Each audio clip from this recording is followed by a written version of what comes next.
क्या इस चोरी के कारण अब दृष्टि का नाम मिट्टी में मिल जाएगा, या शिवम उसके नाम पर उछला कीचड़ साफ कर देगा? क्या शिवम पता लगा पाएगा कि ये चोरी किसने की और दृष्टि के सपने को वापस पूरा करने में उसकी मदद कर पाएगा, या दृष्टि का ये सपना हमेशा हमेशा के लिए टूट जाएगा? कल गहनों की प्रदर्शनी का दिन है। ऐसा लगता है कि तुमने जानबूझकर उस कचरे के टुकड़े को फेंक दिया और निर्दोष होने का नाटक करके सभी की सहानुभूति हासिल करना चाहती थी। हो सकता है कि तुम्हारे पास वास्तव में इस लाखों करोड़ों के गहनों को डिजाइन करने के लिए काबिलियत नहीं है। तुम्हारा इरादा स्थिति से बाहर निकलने और एक ही समय में पैसे चोरी करके सबको बेवकूफ बनाने का था, है ना?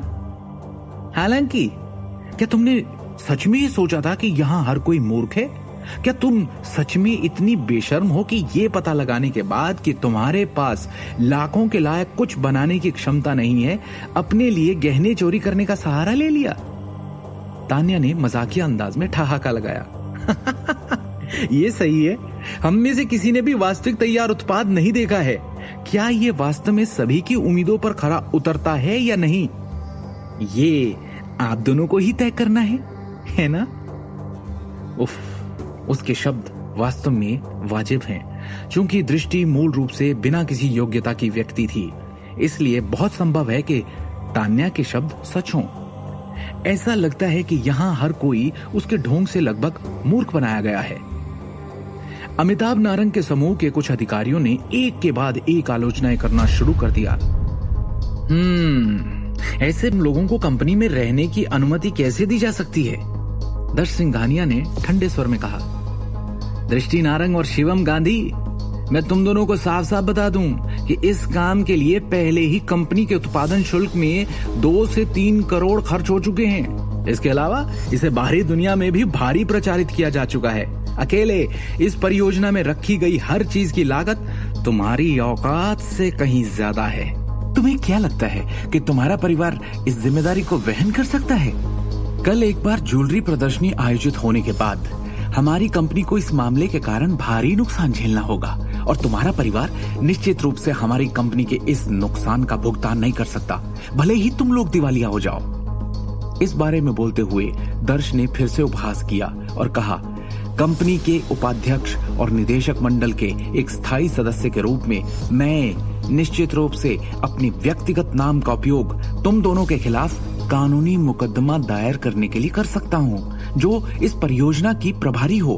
मैं अपनी व्यक्तिगत हितों के गंभीर उल्लंघन के लिए तुम पर मुकदमा करूंगा।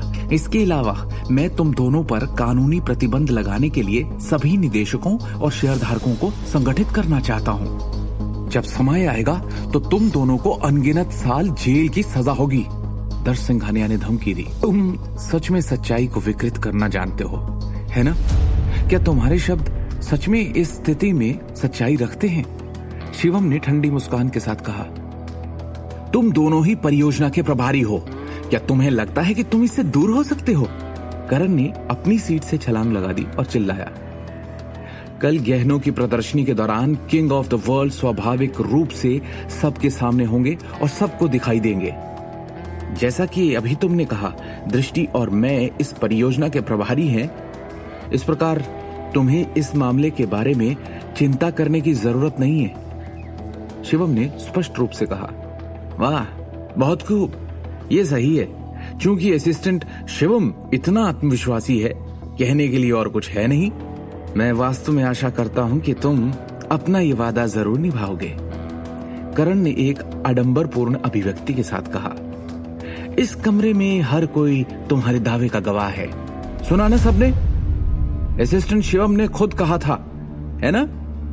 किंग ऑफ द वर्ल्ड कल प्रदर्शनी में अवश्य दिखाई देंगे।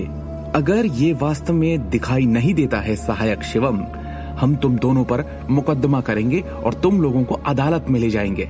जब वो समय आएगा तो तुम दोनों के पास आज्ञाकारी रूप से कंपनी छोड़ने के अलावा कोई और विकल्प नहीं होगा, समझे? करण ने ठंडे स्वर में कहा। उसकी आंखें दिखा रही थी कि उसे वही मिल गया है जो वो चाहता था। शिवम ने करण को घूरते हुए देखा, लेकिन कुछ नहीं कहा।